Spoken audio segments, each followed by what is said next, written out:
Top quality और consistent performance के लिए सिर्फ सिल्वर पंप्स। टॉप क्वालिटी और कंसिस्टेंट परफॉर्मेंस के लिए सिर्फ सिल्वर पंप्स, नाम याद रखना। भारत माता की जय, वंदे मातरम। भारतीय जनता पार्टी महाराष्ट्र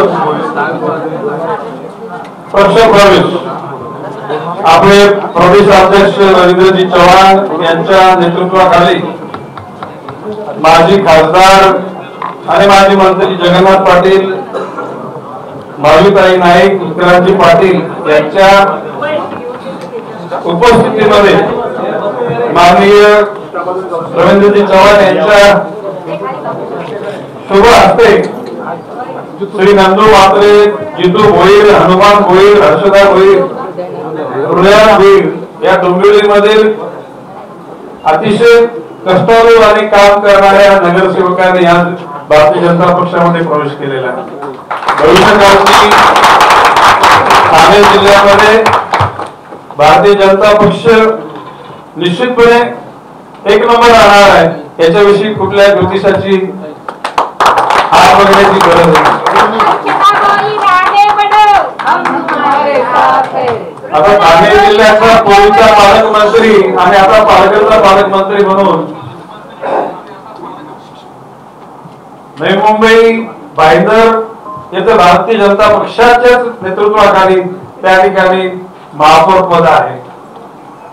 कल्याण डोंबिवलीमध्ये सुद्धा यावेळेला भारतीय जनता पक्षच त्या ठिकाणी नेतृत्वावर आहे। उल्हासनगरमध्ये आहे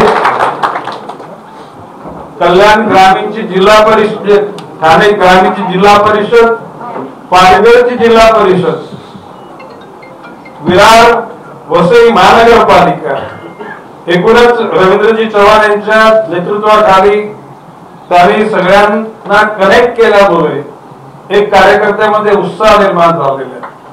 आपले मुख्यमंत्री देवेंद्रजी फडणवीस यांचं जनताभिमुख राज्यकारभार आणि माननीय नरेंद्रजी मोदी यांचा देशाला स्वाभिमान वाटेल असा एकूणच परदेशामध्ये सुद्धा सन्मान देशाचा वाढवण्याचं काम त्यांनी केलेलं आहे।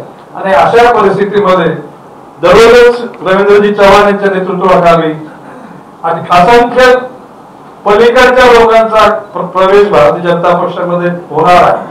मी विश्वासाने सांगतो की भविष्य काळामध्ये म्हणजे मित्र पक्षाला आम्ही काय कमी लेखत नाही, परंतु मित्र पक्षाचा सन्मान आणि त्याच्यामध्ये भारतीय पक्षाचा जनता पक्षाचा एक नंबरचा सन्मान होण्यासाठी आपल्याला सगळ्यांना कार्यरत राहायचं आहे।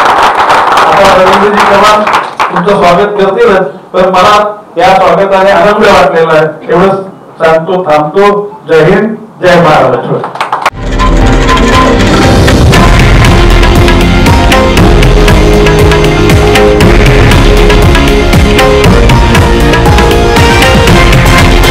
हे आहे देशातील नंबर 1 न्यूज नेटवर्क आणि आपण पाहत आहात TV9 मराठी, एकमेव।